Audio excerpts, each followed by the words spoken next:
everybody, and welcome to the inauguration of the Navadi celebrations of His Grace, the Most Reverend Dr. Joseph Marthoma Metropolitan, by the Honorable Prime Minister of India. To begin with, I humbly invite the former moderator of the CSI Church,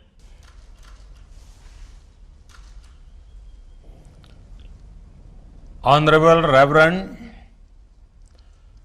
Dr. Joseph Marthoma Metropolitan, revered fathers, distinguished members of Marthoma Church, it is my great privilege to address this august gathering. We have gathered to mark the special occasion of the 19th birthday of most revered Dr. Joseph Marthoma Metropolitan. I convey my greetings to him and I wish him a long life and best health. Dr. Joseph Marthoma had devoted his life for the betterment of our society and nation. He has been particularly passionate about removal of poverty and women empowerment. Friends, the Marthoma Church is closely linked with the noble ideas of Saint Thomas, the Apostle of Lord Christ. India has always been open to spiritual influence from many sources.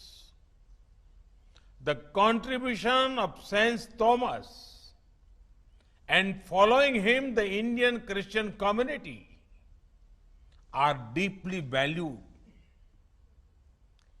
With Saint Thomas, we associate humility. He rightly said, and quote, "Humility, which is a virtue, is always fruitful in good works," unquote. It is with this spirit of humility that the Marthoma Church has worked to bring a positive difference in the lives of our fellow Indians. They have done so in areas such as healthcare and education. Saint Thomas was blessed with immense wisdom. The Marthoma Church played a role in India's freedom struggle. The Church was at the forefront of working towards national integration. This church fought the emergency. It is a matter of immense pride that the Marthoma Church is firmly rooted in Indian values. The contribution of the church has also been recognized at the national level. The former Metropolitan of Marthoma Church, Philippos Mark Chrysostom, was confirmed with the Padma Bhushan in 2018. He inspires many. Friends, the world is fighting a strong battle against a global pandemic. COVID-19 is not only a physical sickness that is a threat to lives of people. It also takes our attention to unhealthy lifestyles. A global pandemic implies that humanity as a whole needs healing. Let us do everything possible to further harmony and happiness in our planet. Friends, you will be happy to know that powered by our corona warriors, India is firmly fighting COVID-19. Earlier this year, some people had predicted that the impact of the virus in India would be very, very severe. But due to lockdown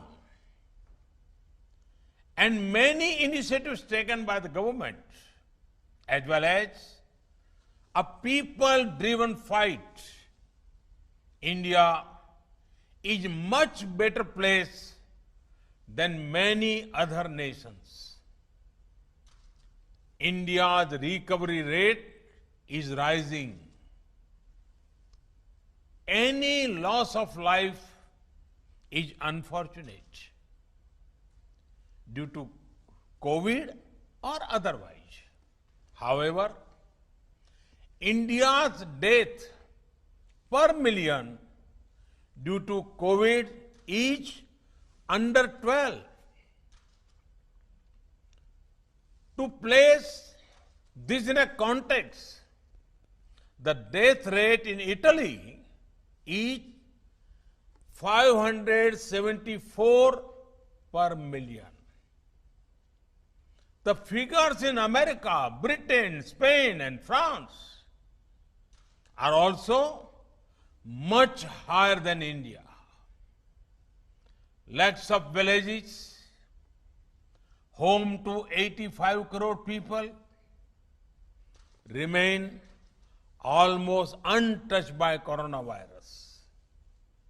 Friends, a people-driven fight has given good results so far, but can we let our guard down? No, not at all. In fact, we have to be even more careful now. Wearing masks, social distancing, 2 गज की दूरी, avoiding crowded places, regular hand washing, these remains important. At the same time, we have to focus on economic growth and prosperity for 130 crore Indians. The wheels of trade and commerce have to move. Agriculture has to flourish.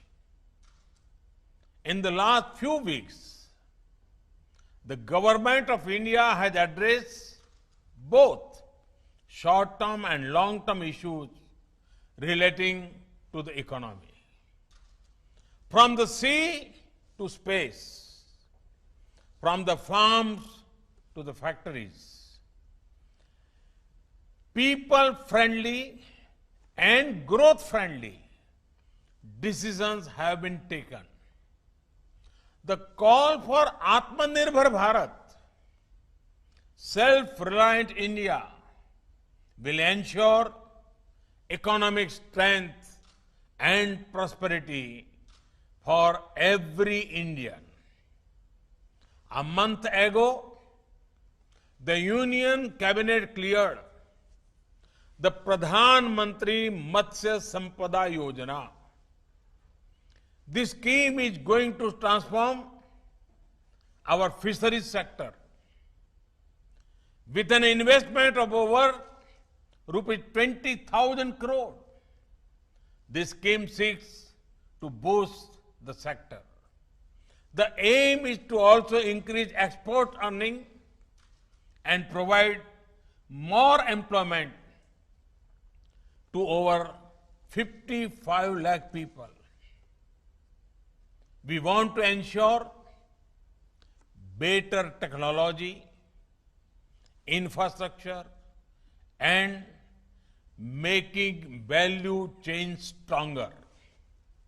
I am confident my fishermen, sisters and brothers in Kerala will gain from this scheme. Friends, historic reforms have been undertaken in the space sector. These reforms will ensure greater use of space assets and activities. Access to data and technology will improve. I see several youngsters in Kerala and particularly in South India taking a keen interest in science and technology. They will gain from the reforms. Friends, our government has always been guided by sensitivity and a long-term vision to make India a growth engine. We have taken decisions not from comfortable government office in Delhi, but after feedback from people of the ground. It is this spirit that ensured every Indian has access to a bank account. Over 8 crore families have access to smoke-free kitchens. Over 1.5 crore houses have been made to give shelter to the homeless. India is home to the largest healthcare scheme in the world, Ayushman Bharat. Over a crore people have got quality treatment. For the poor, we are bringing one nation, one ration card scheme to help them where they are. For the middle class, we have brought a number of initiatives to boost ease of living. For farmers, we have increased the MSP and made sure they get the right price. And we are making the sector free from middlemen. For women, we are ensuring that their health care gets due attention via various schemes and their career path is not compromised by ensuring extension of maternity leaves. The government of India does not discriminate between faith, gender, caste, creed, or language. We are guided by the desire to empower 130 crore Indians, and our guiding light is the Constitution of India. Friends, the Holy Bible talks extensively about togetherness. Now is the time to join ranks, work together for the advancement of our nation. Think of this.